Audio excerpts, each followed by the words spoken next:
Assalamualaikum warahmatullahi wabarakatuh. Perkenalkan, saya Sofani Kurniasmi dari kelas 3D Teknologi Rekayasa Perangkat Lunak. Nah, di sini saya akan menjelaskan kegiatan magang mandiri di PT Tokolab Sinergi Bersama yang berlangsung selama 4 bulan. Nah, langsung saja. PT Tokolab Sinergi Bersama merupakan perusahaan teknologi yang berfokus pada pasar syariah di Indonesia. Dalam program magang, mahasiswa diberikan kesempatan untuk mengembangkan aplikasi e-commerce yang bernama Shopking. Nah, Shopking sendiri merupakan aplikasi e-commerce yang sudah dikembangkan oleh developer sebelumnya, namun masih belum memiliki dua fitur, yaitu satu fitur perhitungan ongkir dan fitur pembayaran. Nah, pada pengembangan lanjutan difokuskan pada pengembangan dua fitur tersebut agar proses checkout lebih lengkap dan terotomatisasi. Nah, tugas yang saya lakukan dalam pengembangan aplikasi Shopking ini, saya bertugas sebagai pengembang API, di mana saya menangani integrasi layanan seperti Raja Ongkir untuk perhitungan ongkos dan kirim dan menghitung ongkos kirim dari kota yang ditujukan. Nah, terus em, dengan Mitrans untuk pembayaran dengan menyesuaikan endpoint ke dalam modul code yang tersedia. Nah, saya juga mengembangkan endpoint yang ada di website agar bisa diakses melalui browser HP, di mana aplikasi shopping ini sendiri ada di mobile dan dia mobile memakai Flutter. Flutter tersebut isinya hanya front end dan dia mengget menarik base URL dari website tersebut. Nah, base URL ini sudah ditemukan dan bisa diakses di browser HP. Gitu. Ini dashboard dari aplikasi yang sudah kami kembangkan. Aplikasi jual beli online, tapi dia basisnya masih di luar negeri. Aplikasi ini juga berbasis web dan mobile. Nah, mobile ini menggunakan Flutter. Dari Flutter sendiri dia hanya mengembangkan di front end-nya saja. Namun back end itu mengambil nge-get dari website ini. Jadi, endpoint yang sudah saya modifikasi itu bisa di running di browser HP seperti ini. Ini sudah bisa digunakan di browser HP. Oh, upload. Ya, seperti ini. Kok nggak kelihatan? Nah, ini bisa di-run di browser HP, tetapi tetapi masih belum bisa di-running di Flutter. Nah, ini cukup, ya, pengembangan web ini itu sangat kompleks, ya, sangat kompleks sehingga di Flutter sendiri itu masih belum terselesaikan karena, beberapa, apa namanya, ini progres dari web ini itu membutuhkan, orang yang lebih banyak gitu. Terus jadi saya harus nge-backup di bagian web juga, di pengembangan API itu terutama integrasi, itu integrasi Raja Ongkir terutamanya itu. Makanya di bagian, mobile ini masih hanya bisa di-run di browser handphone, belum bisa di-run di Flutter-nya, di front end-nya, di front end itu. Tapi endpoint yang, sudah di-get, endpoint yang, apa iya, endpoint yang di-get di dalam, code Flutter itu sudah bisa di-run, tapi masih belum, sepertinya ada beberapa error, ya beberapa, bug, error atau bug itu yang masih kami ingin explore di semester ini.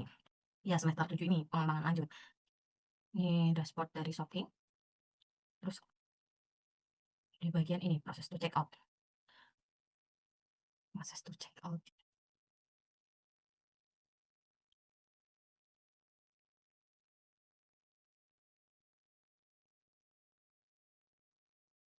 Nah, di pilihan kurir, dia bisa, menghitung dari, jarak user gitu. Terus, ya job desk saya adalah terus tools yang saya gunakan. Nah, tools yang saya gunakan itu ada Visual Studio Code untuk menulis code ya, terus, Git dan GitHub itu untuk kolaborasi bersama tim, terus ada Postman untuk menguji kendala yang saya hadapi yang pertama yaitu MySQL karena saya pengguna, SAM, itu MySQL seringkali terjadi crash, akhirnya tidak bisa di-start. Nah, itu membutuhkan waktu lama untuk, proses, apa, pengulangan startnya itu kami perlu modifikasi di bagian port atau yang lainnya menghapus data-data itu. Terus oh ya, sebelum di SEM itu, aplikasi ini kan sudah dikembangkan oleh pengembang sebelumnya. Nah, pengembang tersebut, menggunakan lisensi. Nah, lisensi itu ketika kami run pertama kali, itu aplikasinya terkunci oleh lisensi. Nah, lisensi tersebut, kami di dalam code-nya itu kami rombak sedikit sehingga, waktu kami run itu aplikasinya sudah tidak terkunci oleh lisensi. Itu kendala kedua. Kendala, oh ya, terus minimnya dokumentasi pada, awal pengembangan, oleh developer sebelumnya, itu membuat ya, tidak ada dokumentasi. Sehingga kami butuh, dokumentasinya itu, apa saja yang dikembangkan dan bagaimana untuk kita adaptasi di pengembangan aplikasi ini, aplikasi Shopee ini. Terus, memahami struktur dan logika yang, dibuat oleh pengembang developer sebelumnya. Nah, kita pengembang aplikasi ini, pertama kali kebingungan karena tidak ada dokumentasi, pada pengembang, sebelumnya. Nah, kami kan perlu adaptasi dan memahami struktur dan alur logika dari aplikasi Shopee ini tersendiri, tapi tidak ada dokumentasi dalam pengerjaannya itu. Sehingga kami membutuhkan waktu yang cukup lama untuk beradaptasi dan memahami struktur, alur logika dari aplikasi ini sendiri. Dari perbedaan gaya penulisan, ya, terus logikanya yang ya cukup berbeda dengan yang kami pelajari di perkuliahan. Terus, nah, terus kompleksitas. Nah, yang keempat itu kompleksitas dalam pengembangan API, terutama di Raja Ongkir di pihak ketiga itu sempat mengalami beberapa kendala, testing, terus respon dari Raja Ongkir. Terus oke, capaian tas selama 4 bulan di PT Toko Labs, yaitu yang pertama integrasi Raja Ongkir.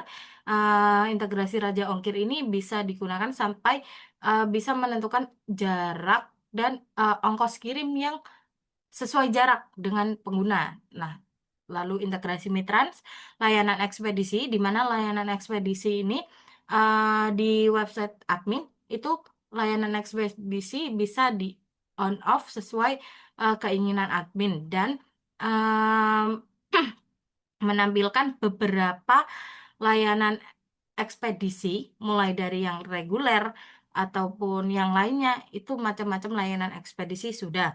Terus menampilkan label pengiriman di mana label pengiriman ini yang diminta itu adalah sesuai dengan pesanan si pengguna.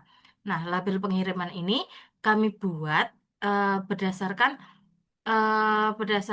pesanan pengguna. Jadi mengget dari data pengguna gitu. Lalu pembagian tugas tim. Nah, tim magang di PT Tokolab sendiri, tim saya itu terdiri dari 3 orang. Dengan pembagian tugas, satu orang menjadi pengembang API, itu dengan saya sendiri bertanggung jawab pada integrasi layanan pihak ketiga, contohnya Raja Ongkir dan Mitrans. Nah, dengan menggunakan tools Postman dan VS Code. Postman ini untuk mentesting endpoint yang akan dilakukan untuk integrasinya. Terus satu orang backend ini apa cakupannya database, fokus pada pengelolaan database, validasi data, serta struktur dan alur data pada sistem backend. Nah, satu orang front end bertugas menangani tampilan antarmuka pengguna UI, terus memastikan data dari API ini ditampilkan dengan baik di halaman pengguna. Mungkin itu saja yang dapat saya sampaikan. Ya, kesempatan magang ini menjadi pengalaman berharga, memperluas pengetahuan dan keterampilan saya. Mungkin itu saja yang dapat saya sampaikan. Terima kasih. Wassalamualaikum warahmatullahi wabarakatuh.